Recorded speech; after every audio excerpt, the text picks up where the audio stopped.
Salut à toutes et à tous, bienvenue sur la chaîne Psychomédia. Aujourd'hui, on va parler d'une méthode super simple mais extrêmement efficace pour mieux gérer son temps et éviter la procrastination.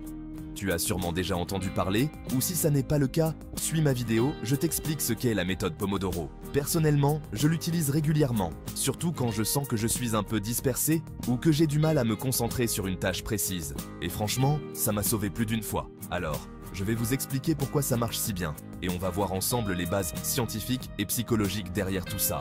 Qu'est-ce que la méthode Pomodoro? La méthode Pomodoro, c'est quoi exactement? Le principe est ultra simple.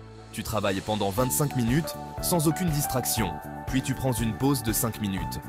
Ça, c'est un Pomodoro. Après 4 sessions de travail, tu prends une pause plus longue, généralement de 15 à 30 minutes. Ce qui est génial avec cette méthode, c'est que 25 minutes, c'est une période assez courte pour que ton cerveau ne soit pas effrayé par la tâche à accomplir. C'est un peu comme un hack pour éviter la procrastination, qui est souvent causée par la peur de commencer quelque chose de long ou de compliqué. Pourquoi ça marche ? Mais alors, pourquoi ça marche si bien?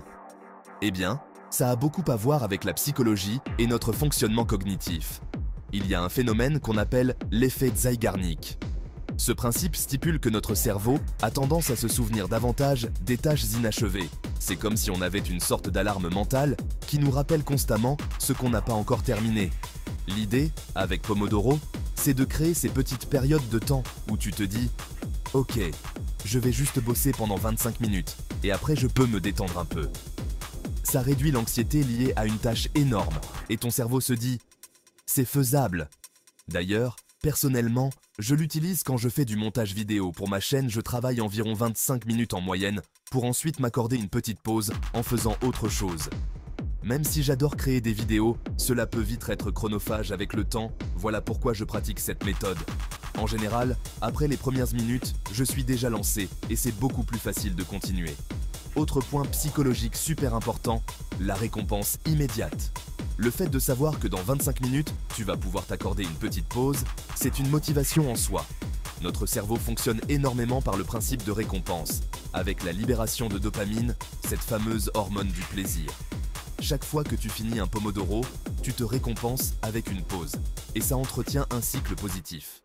Pour moi, ça peut être une petite marche, un café, ou juste un moment pour regarder des vidéos marrantes. Ça fait vraiment la différence. La concentration et la loi de Parkinson.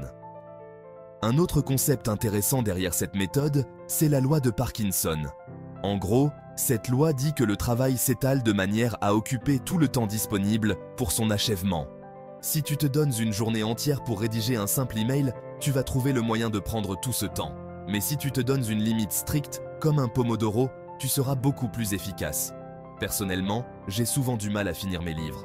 J'adore lire, mais je me retrouve à repousser la fin, pendant des semaines voire à ne pas finir les livres du tout. Ce qui m'a vraiment aidé, c'est d'utiliser la méthode des pages à lire. Par exemple, au lieu de me dire « je vais lire aussi longtemps que possible », je me fixe un objectif précis. Je vais lire 10 pages pendant ce Pomodoro. Et en me concentrant uniquement sur ce petit objectif, c'est fou à quel point je peux avancer rapidement. Depuis que j'utilise cette méthode, j'arrive beaucoup plus facilement à finir mes livres. Le fait de découper ma lecture en objectifs clairs, en utilisant la méthode Pomodoro, rend les choses beaucoup plus gérables. Et surtout, ça me motive à continuer, parce que j'ai cette satisfaction immédiate d'avoir atteint mon mini-objectif. Comment l'adapter à ton rythme? Ce que j'aime aussi avec Pomodoro, c'est que tu peux l'adapter à ton propre rythme. Certains préfèrent travailler pendant 50 minutes, avec une pause de 10 minutes, d'autres raccourcissent encore plus les sessions. L'important, c'est de trouver ce qui marche pour toi. Perso, quand je sens que je suis vraiment dans le flow, j'allonge mes sessions à 40 à 45 minutes, mais toujours en gardant ces pauses. Et ça, c'est essentiel pour ne pas épuiser ton cerveau. Conclusion, mets-le en pratique.